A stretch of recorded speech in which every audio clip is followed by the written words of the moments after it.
Hello बच्चों, I am Rashmi your maths teacher. तो इस वीडियो में हम सॉल्व कर रहे हैं हमारा क्वेश्चन नंबर 11 1 to 10 हम पहले से सॉल्व कर चुके हैं। तो question is a fair die is rolled, consider events E equal to 1 3 5, एक event F is 2 3 and event G 2 3 4 5 find. और हमें ये तीन जो इसके सब पार्ट है क्वेश्चन के वो सॉल्व करना है। तो फर्स्ट थिंग आपको दिया है कि एक डाई को हमने रोल किया है। तो डाई को जब आप रोल करते हो तो सैंपल स्पेस यही आता है, 1 2 3 4 5 6 नंबर ही उस पर होते हैं। और फेयर डाई मतलब वो अनबायस्ड है, ठीक है, कोई भी उसके साथ छेड़खानी नहीं की गई है, सबको बराबर चांस यहाँ पे मिलेगा। एक इवेंट ई, एफ और ये आपका जी है। अब वन बाय वन देखते हैं। अब फर्स्ट पार्ट आपको यहाँ पे क्या कह रहा है कि आप यहाँ पर probability of E over F find करके दिखाओ, फिर आप एफ ओवर ई। तो इसका हमारे पास सीधा सीधा फॉर्मूला है। Probability of E over F के लिए हमारे पास फॉर्मूला क्या है? Probability of E intersection F. यहाँ पे ई की प्रोबेबिलिटी हमें फाइंड करनी जब एफ आपको गिवन है। तो एफ गिवन होता है वो नीचे आता है, तो ये प्रोबेबिलिटी ऑफ कितना हो गया, यहाँ पर एफ हो गया। तो ये वाला फॉर्मूला हम यहाँ पे यूज करेंगे। प्रोबेबिलिटी ऑफ एफ यहीं पे लिख लेते हैं। प्रोबेबिलिटी ऑफ एफ कितना हो जाएगा, तो इसमें टोटल नंबर फेवरेबल आउटकम्स कितने हैं, 2, तो ये आपका 2, और टोटल पॉसिबल आउटकम्स कितने हैं, तो ये 6 हो गया। तो यहाँ पे आप प्रोबेबिलिटी ऑफ ई भी निकाल लो। तो यहाँ फेवरेबल आउटकम कितने हैं, 3, एंड पॉसिबल आउटकम्स कितने हैं, तो 6 है। एंड प्रोबेबिलिटी ऑफ अगर जी भी हम लिखें तो फेवरेबल आउटकम्स कितने हैं, 1 2 3 4 एंड आपके पॉसिबल आउटकम्स कितने हैं, 6 हो गया। अब ये तो डिनोमिनेटर में पता है, पहले हमें probability of E intersection F निकालना पड़ेगा। तो यहाँ पे सबसे पहले आप निकालोगे ई इंटरसेक्शन एफ। तो देखो ई इंटरसेक्शन एफ में कुछ कॉमन है, 1 यहाँ है, यहाँ नहीं है, 3 यहाँ है, यहाँ है, 5 यहाँ है, यहाँ नहीं है। तो इसमें सिर्फ आपका एक ही एलिमेंट आ रहा है, 3। तो this implies probability of E intersection F क्या हो जाएगा, तो इसमें कितने एलिमेंट आए हैं, एक ही एलिमेंट आया, और टोटल कितने एलिमेंट है, तो 6 एलिमेंट है। तो ये आपका यहाँ पर आ गया। तो ऊपर क्या आ जाएगा, 1/6, और प्रोबेबिलिटी ऑफ एफ नीचे क्या आ जाएगा आपका, 2/6। दोनों डिनोमिनेटर सेम है तो ये आपके हो जाएंगे कैंसिल, और आंसर आपका यहाँ पर कितना आ जाएगा, तो आंसर आपका हमारा यहाँ पर आ जाएगा 1/2। तो ये हो गया 1/2। अब इसी का सेकेंड पार्ट आपको यहाँ पे क्या कह रहा है कि probability of E F over E निकाल के बताओ। तो न्यूमरेटर तो सेम रहेगा, क्योंकि ई इंटरसेक्शन एफ करो या एफ इंटरसेक्शन ई करो, एक ही बात है। तो मैं इसको ई इंटरसेक्शन, क्योंकि दोनों में से कॉमन लेना है। अब चाहे मैं इन दोनों में से इसमें कॉमन देखूं या इसमें से इसमें कॉमन देखूं, 3 ही आएगा ना, तो सेम। लेकिन यहाँ पे गिवन कौन है, जो नीचे होता है वो गिवन, तो ये यहीं पर आएगा। तो probability of E intersection F हमने अभी जस्ट फाइंड किया था, कितना आ रहा था, ये रहा 1/6। और प्रोबेबिलिटी ऑफ ई कितना आ रहा है, तो प्रोबेबिलिटी ऑफ ई आ रहा है 3/6। तो ये हो गया आपका 3/6। तो डिनोमिनेटर सेम है, कैंसिल, 1/3 आएगा। तो आप यहाँ पे क्या देख रहे हो कि ई ओवर एफ निकाल रहे हैं, वो तो 1/2 आ रहा है, और एफ ओवर ई निकाल रहे हैं, ये 1/3 आ रहा है। तो दोनों का आंसर डिफरेंट है ना। सेकंड पार्ट, ठीक है। तो सेकंड पार्ट में निकालना है प्रोबेबिलिटी ऑफ ई ओवर जी। तो ई इंटरसेक्शन जी, और नीचे वाला तो प्रोबेबिलिटी ऑफ कितना हो गया, जी हो गया। तो सबसे पहले इसके लिए हमें क्या निकालना पड़ेगा, ई इंटरसेक्शन जी निकालना पड़ेगा। तो देखो दोनों में कुछ कॉमन है, ई में 1 3 5 है, इसमें 2 3 4 5 है। देखो 3 5 यहाँ भी है, 3 5 यहाँ भी है। तो इसका मतलब इसमें सिर्फ 2 ही एलिमेंट आए हैं, एक 3 आया है और एक आपका 5 आया है। तो this implies probability of E intersection G कितना हो जाएगा, तो इसमें कितने एलिमेंट है, 2, टोटल कितने एलिमेंट है, तो ये आपके 6 हो गए, ठीक है। तो चलो वैल्यू रख लेते हैं। तो यहाँ पे आपकी वैल्यू कितनी हो जाएगी फिर, तो ये वैल्यू हमारी यहाँ पर हो जाएगी, ई इंटरसेक्शन जी की वैल्यू कितनी आ रही है, प्रोबेबिलिटी कितनी आ रही है, 2/6। और प्रोबेबिलिटी ऑफ जी कितना आ रहा था, तो ये है आपका 4/6। तो 6 से 6 कैंसिल हो गया, 2/4 बच रहा था। 2 से कैंसिल 1 टाइम, 4 कैंसिल 2 टाइम, तो ये 1/2 आ गया।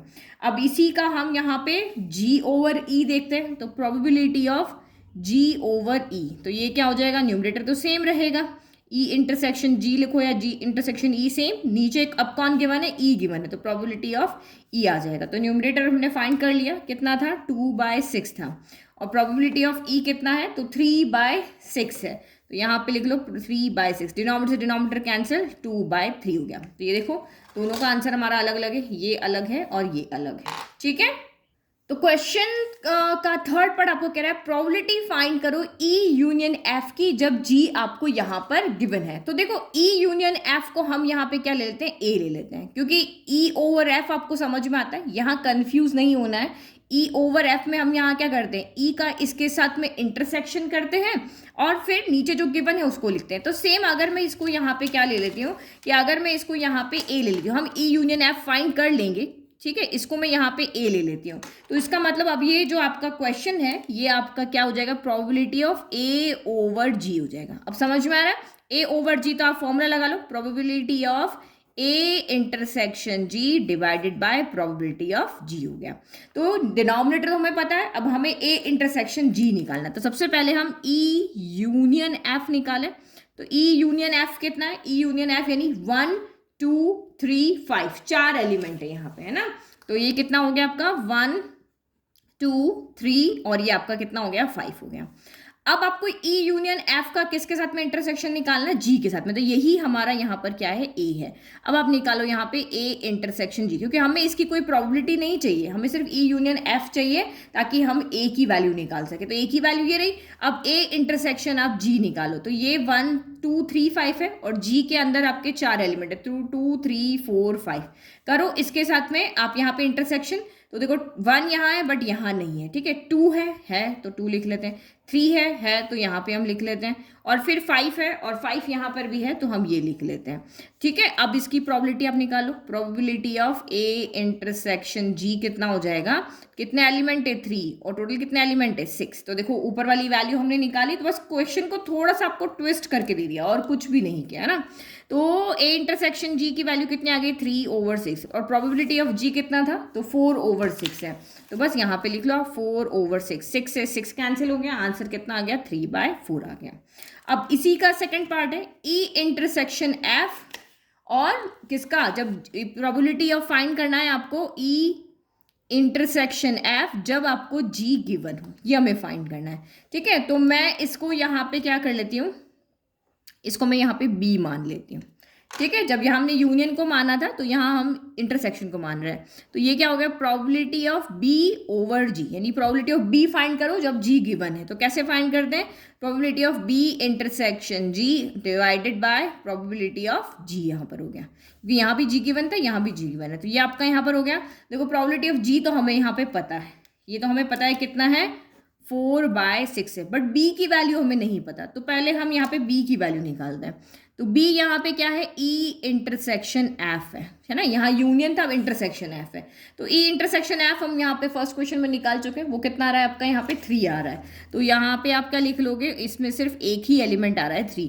तो probability of E intersection F कितना आएगा, एक एलिमेंट है, टोटल आपके 6 एलिमेंट है। तो यहाँ पे कितना आ गया 1/6 आपका यहाँ पर आ गया। तो डिनोमिनेटर से डिनोमिनेटर कैंसिल, आंसर कितना आ गया 1/4 आ गया, ठीक है। तो ये क्वेश्चन अच्छे से समझना जरूरी थे क्योंकि ये 1 मार्कर क्वेश्चन है जो आपके एग्जाम में आ सकते हैं। सबसे ज्यादा गलती बड़े क्वेश्चन में आप नहीं करते हो, छोटे क्वेश्चन में आप करते हो। Question number 12, word problem. Assume that each born child is equally likely to be a boy और अ गर्ल, ठीक है। तो यहाँ पे कह रहे हैं कि चाहे लड़का हो या लड़की हो, हमें ये मानना है कि दोनों को इक्वल चांस मिले हैं। हम जो भी यहाँ पे कंपेयर कर रहे हैं, यहाँ पे प्रोबेबिलिटी फाइंड कर रहे हैं, तो ऐसा नहीं है कि लड़का 3 बार आ गया और लड़की 1 बार, या ये नहीं, दोनों को बराबर चांस हम यहाँ पे दे रहे हैं। जैसे कॉइन में होता है ना, 50% चांस है हेड आने के, 50% चांस है टेल आने के, तो सेम यहाँ पर भी बॉय एंड गर्ल को सेम चांस यहाँ पे मिले हैं इस क्वेश्चन के अंदर। If a family has 2 children, तो हम इस प्रोबेबिलिटी में उस फैमिली को ले रहे हैं जहां पे 2 चिल्ड्रन है, एक लड़का और लड़की ले रहे हैं, लेकिन एक फैमिली में 2 चिल्ड्रन है। तो सैंपल स्पेस में क्या हो सकता है कि या तो दोनों बॉय हो जाए, भाई पहला भी बॉय है दूसरा भी बॉय है, या फिर पहले बॉय आ जाए फिर गर्ल आ जाए, या पहले गर्ल आ जाए फिर बॉय आ जाए, या दोनों गर्ल आ जाए। ये 4 मेन पॉसिबिलिटीज बनेगी, इसके अलावा कोई पॉसिबिलिटीज नहीं बनेगी, क्योंकि हम वो फैमिलीज ले रहे हैं जिसमें 2 बच्चे हैं। तो 2 बच्चे के यही आपके यहाँ पे पेयर बन सकते हैं। What is the conditional probability, हमें यहाँ पे कंडीशनल प्रोबेबिलिटी फाइंड करनी है। तो probability of B boy over girl होगी, या फिर आपकी यहाँ पे जो भी हमें कहे कि probability of girl over boy होगी। ये 2 चीज हो सकती है। अब कंडीशन क्या दी हुई है, what is the conditional probability that both are girls. तो कंडीशनल में आपको यहाँ पे क्या दिया है कि दोनों क्या होने चाहिए, गर्ल होने चाहिए। आप उसकी प्रोबेबिलिटी फाइंड करके बताओ जब दोनों गर्ल है, गिवन दैट। लेकिन कंडीशनल प्रोबेबिलिटी में एक कंडीशन हमें गिवन होती है, तो यहाँ पे आपको 2 कंडीशन गिवन है, तो दोनों के लिए अलग अलग निकालेंगे। तो पहला एफ हमने यहाँ पे लिया, the youngest is a girl, the youngest is a girl, तो उसमें क्या होनी चाहिए, जो यंग है जो आपकी, वो क्या होनी चाहिए, गर्ल होनी चाहिए। यानी कि जो छोटी वाली है वो आपकी यहाँ पे क्या होनी चाहिए, गर्ल। बड़ा वहां पर क्या होना चाहिए, भाई होना चाहिए या बड़ी बहन होनी चाहिए। तो ये हमारे पास इसकी प्रोबेबिलिटी हमें फाइंड करनी है, और इसकी प्रोबेबिलिटी हम, ये मतलब यहाँ पे गिवन कंडीशन है, ठीक है। तो बस अब आपको यहाँ पे क्या निकालना, प्रोबेबिलिटी ऑफ हम निकालेंगे ई ओवर एफ निकालेंगे, ठीक है, क्योंकि ये हमें फाइंड करना और ये हमें गिवन है, तो ये चीज यहाँ पे हो गई। तो यहाँ देखो both the childrens are girl, तो इसमें कौन मैच कर रहा है, तो सिर्फ यही मैच कर रहा है, तो इसमें सिर्फ एक ही एलिमेंट आएगा। तो प्रोबेबिलिटी ऑफ ई यहाँ पे क्या हो जाएगा, तो एक एलिमेंट इसमें आया, टोटल कितने एलिमेंट्स है, यानी total favourable outcomes divide by possible outcomes, तो 1 बाय कितना हो गया, 4 हो गया। फिर इसमें the youngest is a girl, तो छोटी वाली गर्ल होनी चाहिए। तो देखो यहाँ छोटा बॉय है, यहाँ छोटी आपकी क्या है, गर्ल है, तो बॉय गर्ल वाला ले सकते हैं। यहाँ छोटा बॉय है और यहाँ पे आपके क्या है, गर्ल गर्ल है। तो यानी प्रोबेबिलिटी ऑफ एफ यहाँ से आपका कितना होगा, यहाँ 2 एलिमेंट्स है और टोटल कितने एलिमेंट्स है, 2/4 हो गया। तो नाउ अब हमें क्या फाइंड करना है, probability of E over F find करना है। क्या फाइंड करना है, probability of E over F find करना है। तो प्रोबेबिलिटी ऑफ ई फाइंड करो, जब एफ गिवन है तो कैसे फाइंड करते हैं, probability of E intersection F divided by probability of F, जो गिवन है वो नीचे आएगा आपका, ठीक है। तो सबसे पहले हम यहाँ पे क्या कर लेते हैं, ई इंटरसेक्शन एफ निकाल लेते हैं। तो ई इंटरसेक्शन एफ में देखो क्या कॉमन है, जी जी यहाँ भी है, तो ये हमारा कॉमन आ गया। तो probability of E intersection F कितना हो जाएगा, तो इसमें एक एलिमेंट है और उसमें 4, तो 1/4 हो गया। तो वैल्यू पुट करो, यहाँ 1/4 आ गया। प्रोबेबिलिटी ऑफ एफ कितना है, तो 2/4, 4 से 4 कैंसिल हो गया, आंसर कितना आ गया, 1/2 आ गया। तो ये हमारा यहाँ पर आंसर है। तो फर्स्ट कंडीशन, जब आपको दोनों चिल्ड्रन गर्ल है उसकी प्रोबेबिलिटी फाइंड करनी है, बट कंडीशन ये कि छोटी वाली गर्ल होनी चाहिए, ये हो गया। नाउ सेकंड फाइंड करते हैं हम। तो सेकंड के लिए भी हमारे पास जो प्रोबेबिलिटी फाइंड करनी वो यही है, बट गिवन कंडीशन हमारी चेंज हो गई। तो ये सारा तो सब कुछ ऊपर सेम ही रहेगा। प्रोबेबिलिटी ऑफ ई जो है वो आपकी यहाँ पर भी वही, जो 1/4 यहाँ थी यही आएगी। अब इसके लिए क्या होगा, एटलीस्ट 1 इज अ गर्ल। उसने कहा कम से कम फैमिली में एक गर्ल होनी चाहिए। तो ये फैमिली ऐसी जिसमें एक गर्ल है, ये फैमिली जिसमें एक गर्ल है। एटलीस्ट में आपको पता है कि जो कंडीशन आपको दी है उससे ज़्यादा नंबर भी हो सकते हैं, तो 1 2 3 हो सकते हैं, बट ये आपका यहाँ पे मैक्सिमम 2 है, तो हम ये तीनों लेंगे। एटलीस्ट मतलब 1 भी हो सकती है, 2 भी हो सकती है, आगे तो है नहीं हमारे पास में, तो हम ये तीनों लेंगे। तो बॉय गर्ल, फिर आपका गर्ल बॉय, या दोनों गर्ल हो सकती है। तो प्रोबेबिलिटी ऑफ एफ यहाँ पे कितना हो जाएगा, इसमें 3 फेवरेबल आउटकम्स में 3 एलिमेंट्स है, तो यहाँ ऊपर आएगा 3 और नीचे टोटल कितने हैं, 4 हो गया। अब आपको फिर से यहाँ पे ई इंटरसेक्शन एफ निकालना पड़ेगा। तो ई इंटरसेक्शन एफ में क्या था, ओनली गर्ल्स है, क्या है, ओनली गर्ल्स, और यहाँ पे ये 3 है, तो इसका मतलब इस ई इंटरसेक्शन एफ में ओनली गर्ल गर्ल ही आपका यहाँ पर आएगा। तो probability of E intersection F फिर से आपका वही रह गया 1/4, क्योंकि एक एलिमेंट है और टोटल 4 एलिमेंट है। तो लगाओ फॉर्मूला, यहाँ पे भी हमें वही फाइंड करना है, probability of E over F निकालना है। तो probability of E intersection F divided by probability of F हो गया। तो रखो इसमें वैल्यू, ई इंटरसेक्शन एफ आपका 1/4 आया, प्रोबेबिलिटी ऑफ एफ कितना आया, 3/4 है, तो 4 से 4 कैंसिल हो गया, आंसर 1/3 हो गया। इजी, समझ में आ गया। तो इस तरीके से आपको वर्ड प्रॉब्लम को समझकर सॉल्व करना है। Next question number 13, an instructor has a question bank consisting of 300 easy true false question. तो एक क्वेश्चन बैंक है जिसके अंदर 300 क्वेश्चंस ऐसे हैं जो इजी हैं और ट्रू फॉल्स टाइप के क्वेश्चन है। 200 डिफिकल्ट ट्रू फॉल्स क्वेश्चन, तो 200 ऐसे क्वेश्चन है जो डिफिकल्ट है और ट्रू फॉल्स टाइप के क्वेश्चन है। 500 इजी एमसीक्यूज, तो 500 इजी एमसीक्यूज है, एंड 400 डिफिकल्ट एमसीक्यूज, और 400 क्वेश्चंस ऐसे हैं जो डिफिकल्ट एमसीक्यू फॉर्म में। If a question is selected at random from the question bank, तो आप ये जो सारे क्वेश्चन है ना, वो टोटल मिला के कितने क्वेश्चन है, 1400 क्वेश्चन है।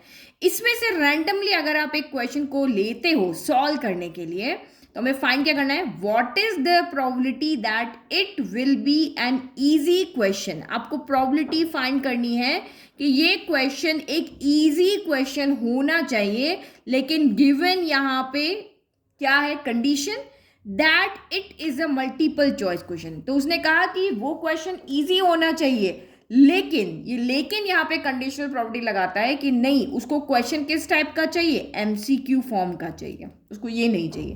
तो ये वाली प्रॉपर्टी हमें यहाँ पे फाइंड करनी है। तो सबसे पहले हमें फाइंड क्या करना है कि ये एक इजी क्वेश्चन होना चाहिए। तो फाइंड हमें करना है कि भाई इजी क्वेश्चन होना चाहिए। तो इजी क्वेश्चन ए टाइप के भी हैं और सी टाइप के भी हैं।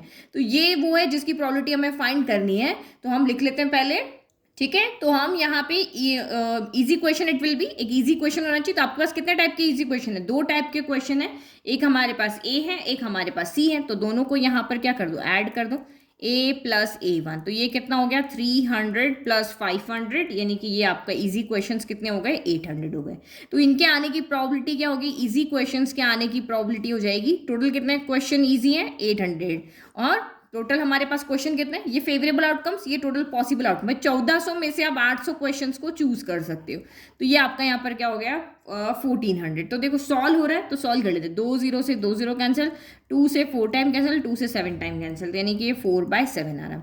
अब इसने कहा कि ये एक एमसीक्यू होना चाहिए। तो हमारे पास एमसीक्यू कितने हैं, हमारे पास एमसीक्यू यहाँ पे दो तरीके हैं, एक हमारे पास इजी एमसीक्यू भी है और यहाँ पे इसने कहा डिफिकल्ट एमसीक्यू। क्योंकि यहाँ जो गिवन कंडीशन है, इसने कुछ नहीं कहा कि इजी लेना है या टफ लेना है, यहाँ पे इसने कहा कि इजी लेना है, तो हमने इजी वालों को ऐड कर दिया। लेकिन जो गिवन पार्ट है उसने कहा कि भाई वो एमसीक्यू होना चाहिए, चाहे इजी हो चाहे आपका डिफिकल्ट हो।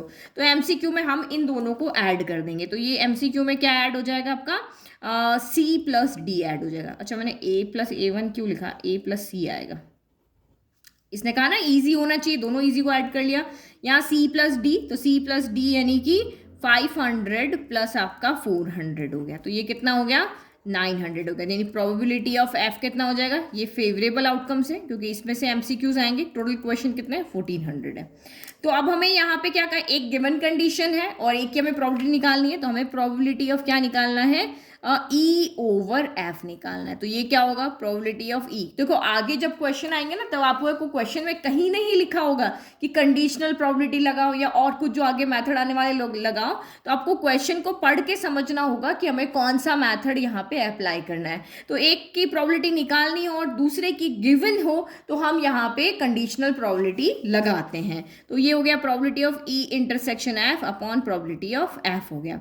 तो अब probability of E intersection F तो हमें पता ही नहीं है, तो सबसे पहले हम E इंटरसेक्शन F निकालते हैं। तो E इंटरसेक्शन F में देखो कौन कॉमन है, C कॉमन है। C कौन सा कॉमन है, यहाँ पर ये वाला कॉमन है, 500 वाला कॉमन है। तो E इंटरसेक्शन F में क्या हो जाएगा, 500। तभी इनको यहाँ पे नेमिंग किया है ताकि आप इनको समझो। तो probability of E intersection F कितना हो जाएगा, तो probability of E intersection F हो जाएगा total favourable outcomes divided by total possible outcomes. तो ये भी आपका सॉल्व हो रहा है। ये 2 0 से 2 0 कैंसिल हो गए, 5/14 आ गया। तो दो वैल्यू हमें चाहिए थी, दोनों वैल्यू 5/14 और प्रोबेबिलिटी ऑफ F, इसको भी हम सॉल्व कर लेते हैं। यहाँ भी 2 0 से 2 0 कैंसिल, ये 9 कितना हो गया, 14। यही दो वैल्यू चाहिए थी, तो आप यहाँ पे पुट करके सॉल्व कर लो। E इंटरसेक्शन F की वैल्यू आ रही है 5/14 और इसकी आ रही है 9/14। तो 14 से 14 कैंसिल हो गया, 5/9 हो गया। तो required probability is 5/9। Question number 14 देखें। Given that the two numbers appearing on throwing two dice are different, तो आपको यहाँ पे क्या कहा है, क्वेश्चन इस तरह से कहा है कि आप एक्सपेरिमेंट क्या कर रहे हो कि हम यहाँ पे दो डाइस ले रहे हैं और इसको हम थ्रो कर रहे हैं। तो इस पे भी वही 6 नंबर है और इस पर भी वही आपके 6 नंबर है, ठीक है। आप इसको थ्रो कर रहे हो, लेकिन गिवन कंडीशन यहाँ पे क्या दी हुई है कि जो दो नंबर इन डाइस के ऊपर आ रहे हैं वो डिफरेंट है। वो दोनों नंबर क्या होने चाहिए, अलग अलग होने चाहिए। Find the probability of the event the sum of the number on the dice is 4। और आपको प्रोबेबिलिटी किसकी फाइंड करनी है कि डाइस के ऊपर जो भी नंबर आ रहे हैं उनका सम कितना होना चाहिए, 4 होना चाहिए। तो क्वेश्चन को समझ के क्या आया समझ में कि इसकी प्रोबेबिलिटी तो हमें फाइंड करनी है और ये हमारे पास एक गिवन कंडीशन है। समझ में आया। तो एक प्रोबेबिलिटी जिसकी फाइंड करनी है और एक गिवन कंडीशन हो, तो हम वहां पे कंडीशनल प्रोबेबिलिटी वाला मेथड अप्लाई करते हैं, ठीक है। तो चलो कर दें। तो दो डाइस को जब आप थ्रो करते हो तो इस पे भी 6 एलिमेंट्स होते हैं, इस पे भी 6। तो टोटल जितने एलिमेंट्स क्या आएंगे सैंपल स्पेस में, टोटल 36 एलिमेंट्स आएंगे। कैसे, 1 1 1 2 1 3 1 4 1 5 1 6 2 1 2 2 2 3 2 4 2 5 2 6 3 1 3 2। समझ गए ना, ये तो हम 10th क्लास से करते आ रहे हैं। अब इसने कहा कि जब आप डाइस को थ्रो कर रहे हो तो उनपे सम जो है वो 4 आना चाहिए। तो अपने कैलकुलेशन से लिखेंगे अगर मैं यहाँ पे लिखती हूँ 1, तो 1 के साथ में किसको रखेंगे कि 4 आ जाएगा सम, ऑब्वियस 3 को रखेंगे। जब 2 को रखेंगे तो 2 के साथ 2 4 बनाता है। जब 3 रखोगे तो 3 के साथ 1 4 बनाता है। अब मैं यहाँ पे रखती हूँ 4, तो 4 के साथ 0 जो है वो सम 4 बनाता है, लेकिन डाइस पे तो 0 होता ही नहीं है, तो 4 भी नहीं आएगा, 5 भी नहीं आएगा, क्योंकि 5 तो वैसे ही बड़ा हो गया। तो इसमें सिर्फ आपके ये 3 एलिमेंट रहेंगे। तो प्रोबेबिलिटी ऑफ ई कितना हो जाएगा, तो probability of E favourable outcomes 3 and total possible outcomes 36 हो गया। नाउ अब इसने कहा कि नंबर्स आर डिफरेंट। जो भी डाइस आप यहाँ पे थ्रो कर रहे हो तो उन पे नंबर्स डिफरेंट होने चाहिए। तो आप यहाँ पे देखो सेम नंबर क्या होते हैं, इस पे भी 1 आ जाए, इस पे भी 1 आ जाए, इस पे भी 2 आ जाए, इस पे भी 2, इस पे भी 3, इस पे भी 3, इस पे भी 4, इस पे भी 4, इस पे 5, इस पे 5, इस पे भी 6, इस पे भी 6। तो ये 6 नंबर ऐसे होते हैं जहां सेम आते हैं, बाकी सारे नंबर क्या होते हैं डिफरेंट। 1 2 1 3 1 4 1 5 1 6 डिफरेंट है। तो 36 में से आप 6 हटा दो तो कितने बचे आपके यहाँ पे 30। जब हम एलिमेंट्स को नहीं लिख पा रहे क्योंकि बहुत ज़्यादा हमें लिखने पड़ रहे हैं, तो हम टोटल फेवरेबल आउटकम्स लिख करके काम चला लेते हैं। ऐसा क्वेश्चन हमने पहले भी किया है। तो प्रोबेबिलिटी ऑफ एफ कितना हो जाएगा, तो प्रोबेबिलिटी ऑफ एफ हो जाएगा favourable outcomes 30 and total possible outcome कितने हैं 36 हो गया। नाउ अब हमें यहाँ पे प्रोबेबिलिटी निकालनी है। आपको पता है कंडीशनल है तो ई ओवर एफ हो गया, क्योंकि जो गिवन होता है उसको हम नीचे लिखते हैं। तो फॉर्मूला क्या होता है, probability of E intersection F divided by probability of F हो गया। तो ई इंटरसेक्शन एफ हमें पहले निकालना पड़ेगा, तो यहाँ लिख लेते हैं ई इंटरसेक्शन एफ। अब देखो दोनों में क्या कॉमन होगा, इसने कहा कि मेरे पास वो सारे एलिमेंट जो डिफरेंट है ना। तो यहाँ पे देखो, यहाँ से आप वही एलिमेंट लोगे जो डिफरेंट होंगे, क्योंकि ये देखो सेम है, ये सेम तो इसके अंदर आया ही नहीं। हमने 1 1 2 2 3 3 4 4 5 5 6 6 तो छोड़ दिया ना यहाँ पे। तो इसका मतलब ये और ये इसमें आ जाएंगे, क्योंकि 1 3 यहाँ भी होगा, यहाँ भी होगा, 3 1 यहाँ भी होगा, यहाँ भी होगा, लेकिन 2 2 यहाँ है बट वो यहाँ पर नहीं होगा, क्योंकि इसके नंबर्स डिफरेंट इसने लिए हैं। तो ये इंटरसेक्शन एफ में ओनली 2 एलिमेंट है, 1 3 3 1 आ गया। तो probability of E intersection F कितना हो जाएगा, तो total favourable outcomes 2, total possible outcomes कितने हैं 36। तो वैल्यू पुट कर लेते हैं। तो ये आपका कितना हो गया, ई इंटरसेक्शन एफ में 2 ओवर 36, और प्रोबेबिलिटी ऑफ एफ आपका यहाँ पर कितना हो गया, तो ये आपका हो गया 30 ओवर 36। तो इसीलिए मैंने यहाँ पे कैंसिल नहीं किया, क्योंकि मुझे पता है कि 36 से 36 कैंसिल हो जाएगा। तो ये आपका 2 ओवर 30 हो गया, और 2 ओवर 30 2 की टाइम में 2 आया 1 टाइम, 30 आया 15 टाइम, यानी 1 ओवर 15 हो गया। This is your answer. Easy. Now question number 15 देखो, प्रैक्टिकल क्वेश्चन है। Consider the experiment. एक एक्सपेरिमेंट कर रहे हैं। सबसे पहले आप क्या कर रहे हो, consider the experiment of throwing a die. एक डाई को आप यहाँ पे थ्रो कर रहे हो। सबसे फर्स्ट काम हमने यहाँ पे ये किया कि हमने डाई को थ्रो किया। डाई को थ्रो किया तो इन 6 में से कोई एक नंबर आएगा। इफ, अब कह रहा है कि if multiple of 3 comes up, अगर 3 का मल्टीपल आ जाए, तो मल्टीपल ऑफ 3 कौन है, या तो 3 है या फिर हमारे पास 6 है। यही 2 नंबर है जो 3 की टेबल में आते हैं, बाकी तो आते नहीं है। तो इसने कहा कि if multiple of 3 comes up throw the die again. फिर से आप यहाँ पे डाई को थ्रो करोगे, तो फिर से डाई को थ्रो करोगे। 3 आया, अब 3 के बाद आपने फिर से डाई को थ्रो किया, तो 3 1 3 2 3 3 3 4 3 5 3 6 ऐसा हो सकता है, या फिर 6 में 6 1 6 2 6 3 6 4 6 5 6 6 ये हो सकता है। फिर इसने कहा and if any other numbers come, अगर ये दोनों ना आकर के 3 के मल्टीपल्स ना आकर के अगर दूसरे नंबर 1 आता है, 2 आता है, 4 आता है या 5 आता है, टॉस अ कॉइन। एक कॉइन को टॉस करो। एक कॉइन को टॉस करोगे तो या तो 1 हेड आएगा या 1 के साथ टेल आएगा। यहाँ पे भी हेड आएगा या फिर आपका टेल आएगा। यहाँ हेड आएगा, टेल आएगा, हेड आएगा, टेल आएगा। ये हमारा यहाँ पे एक्सपेरिमेंट है। भाई डाई को थ्रो करो, 3 आया तो फिर से डाई को थ्रो करो, नंबर लिखो, तो वो 3 1 3 2 3 3 कुछ भी हो सकता है। अगर आपका 3 6 नहीं आ रहा है और 1 आ गया तो फिर आप एक कॉइन को टॉस करो, तो 1 H हो सकता है, 1 T हो सकता है। Find the conditional probability. यहाँ तो आपको सीधा कह दिया कि कंडीशनल प्रोबेबिलिटी फाइंड करो, तो सोचने की बात ही नहीं है। तो find the conditional probability of the event the coin shows a tail. तो ये हमें क्या है, इसकी प्रोबेबिलिटी हमें फाइंड करनी है। Given that at least 1 die show a 3, और ये हमें गिवन है, तो ये फाइंड करना है, ये गिवन है, कंडीशनल प्रोबेबिलिटी लग गई। सबसे पहले हम अपना सैंपल स्पेस लिख लें। तो सैंपल स्पेस में क्या लिखोगे आप, 1 H 1 T 2 H 2 T 3 1 3 2 3 3, ये सारे हम एक्सपेरिमेंट लिख लें। ओके, तो ये मैंने सैंपल स्पेस लिख दिया जिसमें टोटल 20 एलिमेंट्स आ रहे हैं, बिल्कुल ऐसे ही 1 H 1 T 2 H 2 T, फिर 3 के साथ सारे लिख लिए, फिर 4 H 4 T 5 के साथ लिख लिए, फिर 6 के साथ सारे लिख दिए, है ना।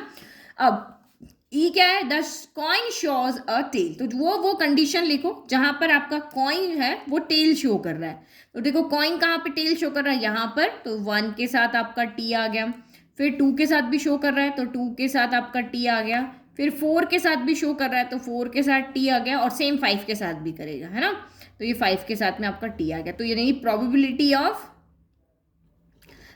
ऑफ ई कितना हो जाएगा, प्रोबेबिलिटी ऑफ ई हो जाएगा, फेवरेबल आउटकम है 4, पॉसिबल आउटकम है 20। Same, at least one die shows a 3, at least one die shows a 3 मतलब एक डाई को तो 3 शो करना ही पड़ेगा, तो एक करे चाहे 2 करे, हम यहाँ पे कर सकते हैं, है ना। तो देखो यहाँ पे 3 कहाँ का रहा है, तो यहाँ यहाँ एक डाई को 3 शो करना ही है, ये आपका ये हो गया, और ये भी आपका यहाँ पर आ जाएगा, क्योंकि यहाँ भी आपका क्या है, शो कर रहा है। तो यहाँ पे लिखते हैं हम, तो लिख दिया मैंने यहाँ पे ये सारे 7 एलिमेंट्स, 1 2 3 4 5 6, और ये अंकल हो गया, ठीक है। प्रोबेबिलिटी आ गई 7/20। अब हमें यहाँ पे प्रोबेबिलिटी क्या फाइंड करनी, वही probability of E over F निकालना है। ई आपको फाइंड करना है जब एफ गिवन है, तो क्या हो जाएगा, probability of E intersection F divided by probability of F हो गया। तो यहाँ पे ई इंटरसेक्शन एफ पहले कैलकुलेट करना पड़ेगा, तो देखते हैं ई इंटरसेक्शन एफ यहाँ पे क्या आता है। तो देखो इन दोनों में क्या कॉमन है, तो इसमें डाई वाला क्वेश्चन है, सॉरी कॉइन वाले पार्ट है, टी टी टी टी, और ये सारे डाइस वाले हैं, यानी यहाँ पे एक कॉइन है और एक डाई है, पहले आपकी डाई है फिर कॉइन है, लेकिन यहाँ पे दोनों डाई है, तो ऑब्वियस दोनों में कुछ भी कॉमन नहीं है, तो कुछ भी कॉमन नहीं है, तो ई इंटरसेक्शन एफ कितना आ रहा है, 5 आ रहा है, भाई दोनों में कुछ भी कॉमन नहीं, तो हम 5 से डिनोट करते हैं। तो probability of E intersection F क्या हो जाएगा, भाई कुछ भी कॉमन नहीं है, तो आपका यहाँ पे क्या हो गया, 0। जब कुछ भी कॉमन नहीं है तो उसकी प्रोबेबिलिटी कितनी आएगी, 0 डिवाइड बाय 20 कर दो, तो ये कितनी आ रही है, 0 आपकी यहाँ पे आ रही है, ठीक है। यही निकालते हैं probability, favourable outcomes divided by possible outcomes, तो फेवरेबल तो कुछ भी नहीं है 5 है तो 0, पॉसिबल कितना है 20, 0/20 0। चलो ई इंटरसेक्शन एफ कितना आ रहा है, 0, प्रोबेबिलिटी ऑफ एफ कितना आ रहा है 7/20, 0 में किसी से भी डिवाइड करो आंसर कितना आता है, 0, ठीक है। क्योंकि इन दोनों में कुछ भी कॉमन नहीं था, तो ये इम्पॉसिबल इवेंट है, जब दोनों में कुछ कॉमन नहीं है तो इंटरसेक्शन आएगा ही नहीं। चलो क्वेश्चन नंबर 16, बहुत छोटा लिखा हुआ है, मैं पढ़ देती हूँ। इफ प्रोबेबिलिटी ऑफ ए कितना है 1/2 and probability of B equal to 0 है, then probability of A over B कितना होगा। तो अभी जस्ट हमने पीछे क्वेश्चन में देखा था कि किसी भी इवेंट की प्रोबेबिलिटी कब 0 आती है, जब उसके अंदर कोई एलिमेंट ही ना हो, यानी बी के अंदर कोई भी एलिमेंट नहीं था, खाली है वो, तभी प्रोबेबिलिटी ऑफ बी कितना आया, यहाँ पर 0 आया। तो probability of A over B निकालना है, तो probability of A intersection B over probability of given कौन है, बी, तो यहाँ पे बी आ जाएगा।